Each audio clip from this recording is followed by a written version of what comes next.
Bueno, primeramente, muy buenos días con todos.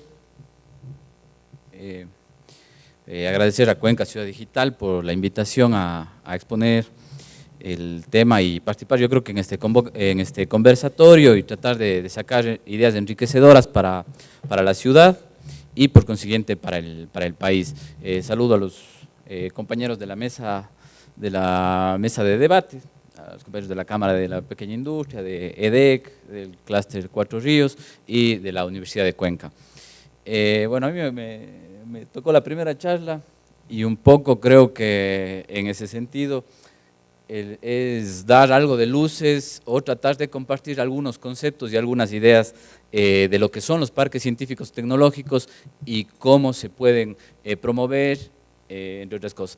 Lo que sí hay que tener claro es que en esto de la ciencia y la tecnología ha habido un debate y una discusión que se viene dando ya desde hace siglos, con los primeros investigadores, los primeros científicos, luego ya Schumpeter empieza a definir también a los emprendedores, a los innovadores, y se empiezan a analizar ya casos como Ford, etcétera, lo que le da un carácter mucho más económico a la investigación y se empiezan a generar ya conceptos más fuertes como el tema de innovación.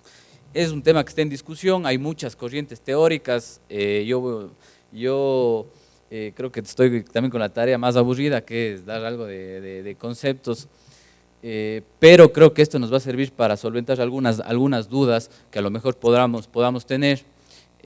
También, a ver, yo llevo estudiando estos temas ya alrededor de 6 años, justamente porque vi que en Cuenca había algunas iniciativas. O sea, la Universidad de Cuenca estaba planteando un parque científico-tecnológico, estaban haciendo el clúster de software de la SUAY, habían otros clústeres, el de cerámica, el de madera, el de turismo, o sea, había toda una movida y además la política pública estaba lanzando también el tema de Yachay como la ciudad del conocimiento, había un financiamiento para una serie de cosas, estaban empezando a llegar ya los primeros doctores a Cuenca, a la universidad, que con todo el respeto uno les veía como bichos raros porque eran los doctores, pero uno de los doctores que conocía eran los que operaban y no los que hacían ciencia e investigaban.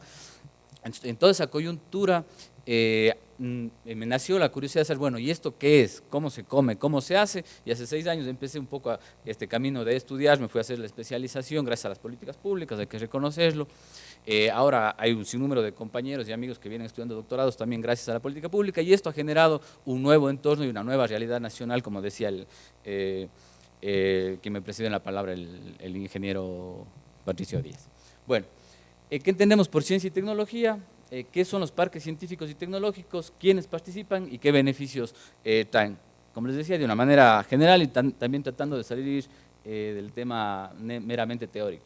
Famoso I+D+I, que es lo que decían que en la universidad se está tratando de armar un departamento, una oficina de I+D+I, de investigación, más desarrollo, más innovación. ¿Sí? Hoy por hoy, como les decía, se viene hablando mucho de esto, pero en general, y no es la excepción, normalmente la ecuación de I+D+I, alguna vez un amigo, profesor de la universidad, me decía que normalmente la ecuación I+D+I es igual a 0. Y en realidad esa es una constante, bueno, no una constante, pero es bastante generalizado. I+D+I en los países de vanguardia tecnológica no es igual a 0, es igual a desarrollo económico, a desarrollo productivo, pero en la mayoría de países en estados de desarrollo la ecuación I+D+I igual a 0 se puede llegar a generalizar porque no hay un entorno colaborativo de academia, de industria, de empresa y de gobierno. Entonces yo creo que estos espacios donde participamos los distintos actores terminan siendo los que nos van a permitir cambiar esa ecuación e I+D+I va a ser distinto de 0. ¿Sí? El modelo lineal de la tecnología nos habla de ciencia, tecnología e innovación, donde la ciencia es básicamente generar conocimiento. Se genera conocimiento, luego eso termina aplicándose.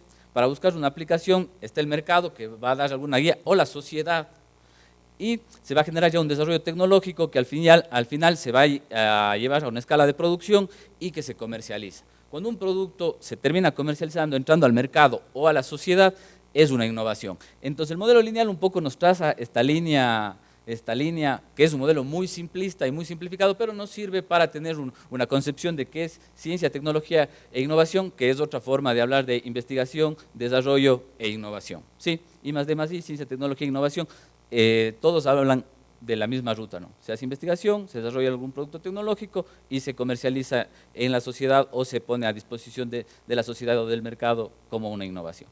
¿Sí? Luego ahí hay otras discusiones como si seguía el primer modelo lineal, lo que indicaba es que nosotros investimos en tecnología, millones de dólares, y al fin y al cabo eso algún momento llega al mercado y se va a transformar en bienestar. Ese fue un primer modelo que estuvo muy en boga a mediados del siglo anterior. Sí, grandes proyectos de investigación, se metía plata y no se buscaba un resultado concreto o que traiga bienestar. Sí, o sea, la NASA tenía grandes proyectos de investigación que al fin y al cabo algunos o la gran mayoría terminaron en productos muy interesantes que nos sirven hoy por hoy en el día a día. Entonces un poco ese era el modelo, investimos grandes cantidades de dinero para que de alguna manera nos termine satisfaciendo alguna necesidad. El modelo, en cambio, jalado por el mercado, que es un poco el que está más en boga ahora, es, bueno, vamos a ver qué necesita el mercado y en función de eso empiezo yo a investigar. Le lanzo líneas de investigación a los grupos, hago estudios de marketing, etc. Son como que los dos polos extremos, que también son una versión bastante simple de lo que hoy por hoy funciona. Pero bueno, más o menos, resumiendo, esa es la forma de cómo se maneja o cómo funciona la ciencia y la tecnología de una manera bastante simple. Entonces, como les decía, tenemos el científico por un lado, que trata de generar su producto. En este caso, bueno, ahí está el volver al futuro, o sea, si es que en realidad hubieran vehículos de esos, hubiera sido un éxito comercial. Ahora, él ya cuando termina haciendo su familia empieza a recibir necesidades del mercado y ya se genera un tren porque ve que sus necesidades le obligan a cambiar su modelo un poco para ponerle una nota un poco menos formal al tema.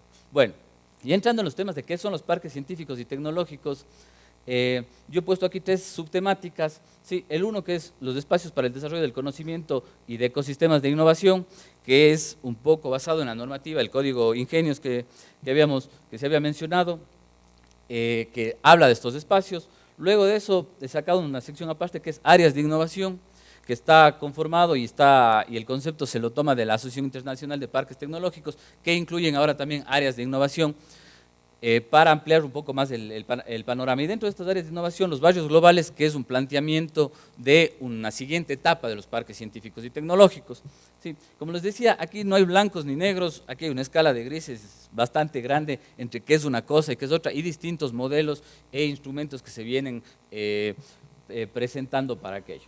Desde el Código Ingenios, básicamente se identifican ya en nuestra normativa nacional, lo que está en debate, que los territorios, los espacios para el desarrollo del conocimiento y de ecosistemas de innovación son territorios con servicios públicos y privados necesarios para democratizar la generación, transmisión, gestión y aprovechamiento del conocimiento, en los que interactúan y cooperan los actores del Sistema Nacional de Ciencia, Tecnología e Innovación, orientados a facilitar la innovación con énfasis social. Luego aquí, ya digo, el código plantea 5 áreas y luego generaliza a otros espacios, justamente en la lógica de que no está cerrado y no hay recetas claras. Entonces, la una son las zonas especiales de desarrollo económico tecnológicos, que son las sedes, que son una evolución de lo que eran las zonas francas. Después vienen los parques tecnoindustriales, que son básicamente parques industriales con un toque de conocimiento más enfocado a producción de bienes y servicios con base tecnológica, y los parques científicos tecnológicos, que lo que buscan es involucrar ya más investigación y generar innovaciones. Luego, las ciudades orientadas a la investigación y el conocimiento, que también vienen en la línea justamente de normar lo que había mencionado también Yache, que es como uno de los proyectos emblemáticos para esta transformación de la matriz productiva. Y luego los centros de transferencia de tecnología, que ya son estructuras mucho menores, que lo que buscan es articular la producción científica con la generación de innovaciones, ya sean para la sociedad o para el mercado. Y luego otros espacios como abriendo el paraguas. Los parques tecnológicos industriales, como les decía, voy a tratar de ser breve para no cansarles, está enfocado en ejecutar actividades de manufactura industrial relacionadas con la producción de bienes o servicios intensivos en conocimiento. ¿Sí? Tiene mucho más de parque industrial para generar tecnología. ¿Sí? En el proceso de evolución, los parques científicos y tecnológicos se les considera que son una evolución de los parques industriales. ¿Desde qué perspectiva? Desde que los parques industriales nacen en la revolución industrial. Ahora estamos en una revolución del conocimiento que genera innovación, entonces vinculado al conocimiento viene la ciencia y la tecnología. Las nuevas industrias de ciencia y tecnología generan estos parques científicos tecnológicos. Entonces, los parques industriales, como nosotros los conocemos y como tenemos aquí en Cuenca el parque industrial que todos lo hemos visto, que tiene un carácter principalmente industrial, donde no hay espacios para la universidad, donde el tema de investigación se está tratando de fomentar y reconvertirles a estos parques, son un ejemplo de ello. Luego, las sedes tecnológicas, que como les decía, ya es una evolución de las zonas francas, ¿no? Aquí lo que se plantea es que tengan, a ver, en el concepto general de sede a nivel nacional hay tres tipos de sedes, unas logísticas, otras industriales y las tecnológicas. Yo me voy a enfocar en las tecnológicas, que lo que buscan es ejecutar actividades científicas de transferencia y desarrollo y manufactura tecnológica e innovación. También impulsan el desarrollo de emprendimientos innovadores de base tecnológica y así como el caso anterior, también buscan la transferencia de desarrollo y manufactura tecnológica e innovación, pero ya son un poco más amplios y lo que tienen también es algo similar con las zonas francas, tema de nuevas inversiones, incentivos tributarios, simplificación de procesos aduaneros y facilidades para realizar encadenamientos productivos. Hoy por hoy en el país la normativa también indica y plantea una migración desde las zonas francas hacia las sedes. Bueno, ya entrando en el tema propiamente de los parques científicos y tecnológicos, dentro del COES, ¿cómo se definen? Están definidos y planificados para que aseguren la presencia de talento humano, infraestructura de soporte, acervo tecnológico, servicios públicos y privados, herramientas financieras necesarias para ejecutar actividades de investigación básica y aplicada, desarrollo experimental, transferencia de tecnología e innovación, ¿sí? Y también un enfoque en los emprendimientos de base tecnológica. Sí, como vemos, todos estos instrumentos que se van definiendo están enfocados en generar innovación, en generar innovación con una base de investigación. Varían en cosas y en aspectos tal vez territoriales, el enfoque a lo mejor es mucho más para la exportación en algunos casos, etc. Ese es como el concepto que el COESI propone. Además de eso existe un concepto que es planteado por la Asociación Internacional de Parques Tecnológicos, que es una organización gestionada por profesionales especializados cuyo objetivo fundamental es incrementar la riqueza de su comunidad, promoviendo la cultura de la innovación y la competitividad de las empresas e instituciones generadoras de saber, instaladas en el parque o asociadas a él, ¿sí? Además de eso, por ejemplo, ya en lo que debería ser un parque tecnológico, lo que debería tener, de acuerdo a la Asociación de Parques Tecnológicos de España, es mantener relaciones formales y operativas con las universidades, con los centros de investigación y otras instituciones de educación superior. Está diseñado para alentar la formación y el crecimiento de empresas, ¿sí?, que estén basadas en el conocimiento y asimismo impulsa la transferencia de tecnología y fomenta la innovación entre empresas y organizaciones y usuarias del parque, ¿sí? Como les digo, los conceptos son básicamente, tienen en esencia lo mismo: investigación, academia, quien genera conocimiento, lo transfiera a la industria y a la sociedad. Centros de transferencia de tecnología ya son espacios mucho más enfocados, especializados, que lo que buscan es la recepción y aprovechamiento práctico del conocimiento científico. Una crítica y un problema generalizado que se tiene es que muchas veces los trabajos de investigación que principalmente se generan en las universidades o en los centros de investigación terminan en los estantes y se quedan ahí, y es muy complicado llevarlos hacia la sociedad o hacia la empresa, y para eso los centros de transferencia son estos entes especializados, ¿sí? Luego, ya saliéndonos del marco del COES y de todos estos conceptos, también se genera un concepto mucho más amplio a nivel global, que es el de áreas de innovación, que ahí ya, por ejemplo, también señala una territorialización, es un territorio diseñado, o sea, un distrito, una ciudad, un barrio, pero se define una territorialidad con un propio equipo de gestión, cuyos principales objetivos incluyen el desarrollo económico, a través de la promoción y atracción de empresas innovadoras. Bueno, y puede incluir zonas o instalaciones residenciales, culturales, o estar integrados a espacios urbanos. En esta nueva etapa de los parques científicos y tecnológicos de la innovación ya se incluyen nuevos conceptos como instalaciones residenciales, temas culturales, servicios urbanos integrados. ¿Por qué? Porque esta estratificación y la división de las ciudades en una zona industrial, en una zona comercial, etcétera, ha traído ya problemas para la consolidación de las ciudades y, en este caso, de los parques tecnológicos. Por ejemplo, es mucho más complejo desarrollar una iniciativa como Yachay, por ejemplo, que es montar una ciudad desde cero, donde se tiene que promover que la gente vaya, la pueble, donde los investigadores quieren irse a tomar una cerveza, los investigadores también tienen familia, tienen hijos, las empresas que quieran ir a aposentarse allá también, los trabajadores van a requerir, y generar toda esa infraestructura tiene un costo alto, mientras que hay otras iniciativas que desarrolladas e integradas con la ciudad pueden tener costos muchísimo menores e integrar esto. Además de que considerar otra cosa, estamos en la era de la información. Hoy por hoy el talento humano puede trabajar desde cualquier lugar del mundo, sí, especialmente los que trabajan con temas de conocimiento, porque hay herramientas virtuales para reunirse, para hacer investigación, para el trabajo tecnológico. Entonces, un investigador o alguien que trabaje en el conocimiento, o un emprendedor o un innovador, puede hacerlo desde cualquier lugar del mundo donde tenga acceso a telecomunicaciones. Entonces, ahí el entorno, la ciudad, es un eje fundamental para el desarrollo de este tipo de cosas, de este tipo de instrumentos de desarrollo científico y tecnológico. Los barrios globales, que es un poco el concepto de la siguiente etapa que plantea la Asociación de Parques Tecnológicos, comprende 3 elementos principales. Primero, las empresas, luego centros de educación y zonas residenciales. ¿Sí? Ampliando el concepto, los parques industriales, por ejemplo, por normativa no pueden tener áreas residenciales. Hoy por hoy eso ha venido cambiando, y en los países que están tratando de convertirse, ya cuando se generan parques científicos o tecnológicos empiezan a definir una normativa que permita que haya áreas residenciales, que permita temas educativos. Otro tema principal es la columna, serán las infraestructuras de TICs. Sí, como les decía, las tecnologías de la información nos permiten hoy por hoy estar conectados con cualquier lugar del mundo. Entonces, toda la infraestructura de TICs, lo que se busca aquí es que yo, a pesar de que esté en Cuenca, o esté en Urcuqui, o esté donde esté, si yo tengo buena infraestructura de comunicación, yo voy a poder comunicarme con cualquiera de mis socios, de mis partners, a nivel mundial se van a enterar de lo que estoy haciendo, voy a poder hacer investigación, etc. Entonces, las telecomunicaciones de alta calidad son claves para este nuevo tipo de parques tecnológicos, no se diga de ciudades digitales, etc.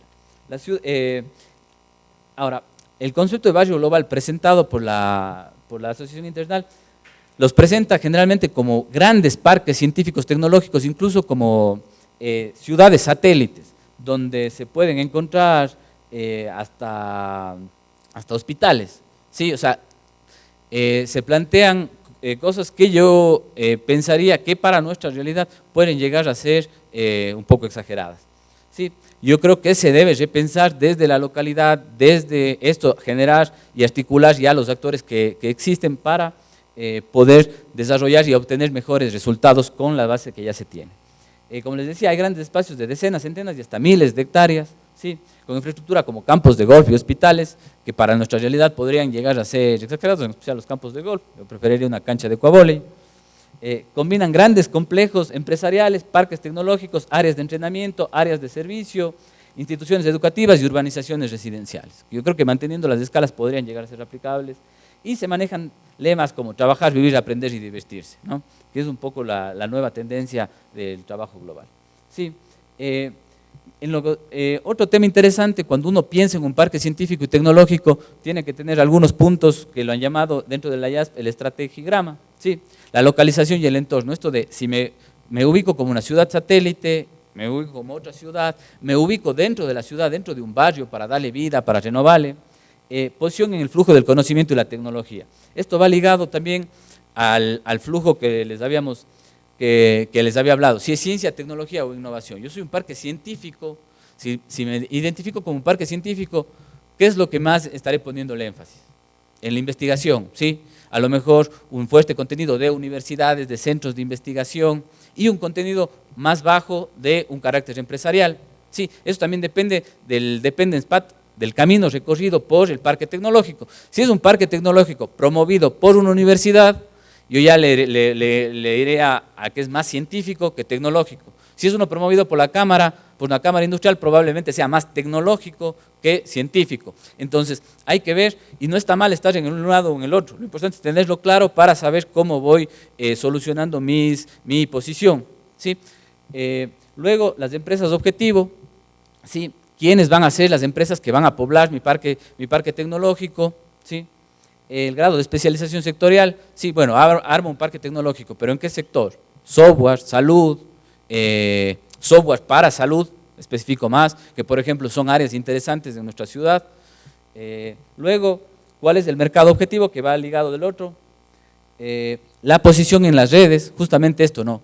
El parque, cómo está ligado en las redes de generación de conocimiento a nivel local, a nivel global, en las redes de gestión pública, en las redes del sistema de ciencia y tecnología en general, y un modelo de gobernanza y de gestión. ¿Cómo voy a gestionar? ¿Quiénes son los que van a dar las directrices? ¿Cómo se administra? Inclusive en el tema de la gobernanza y la administración hay dos roles. Normalmente los parques industriales han tenido un foco más en dar espacios para que las industrias se coloquen y les dan las facilidades y se vuelve un tema inmobiliario. En los parques científicos y tecnológicos lo que se pretende es también darles más acceso al... Hay el tema inmobiliario, pero también el de ciencia y tecnología. ¿Cómo estamos con el tiempo? Ya, ok. Creo que estamos ya por terminar. Bueno, ¿quiénes participan? Hay una serie de visiones y de modelos que se generan. Por ejemplo, tenemos el tema de clústeres, que más adelante lo van a abarcar. Tenemos los ecosistemas de emprendimiento mucho más enfocados en temas de emprendimiento, de desarrollo de empresas, de industrias de base tecnológica. Tenemos la triple hélice y el triángulo de Sábato, que nos habla de gobierno, empresa y academia o generadores de conocimiento. El del Sistema Nacional de Innovación, que es mucho más amplio, donde tenemos también el sistema educativo base, en general, o sea, y las áreas de innovación, que es lo que vimos, que los barrios globales, que inclusive hablan del tema de la residencia, el tema del entretenimiento, etc. Entonces, depende del enfoque que queramos, nosotros podemos ir articulando y pensando la mejor solución que queramos. Ahí ya digo, un sinnúmero de visiones.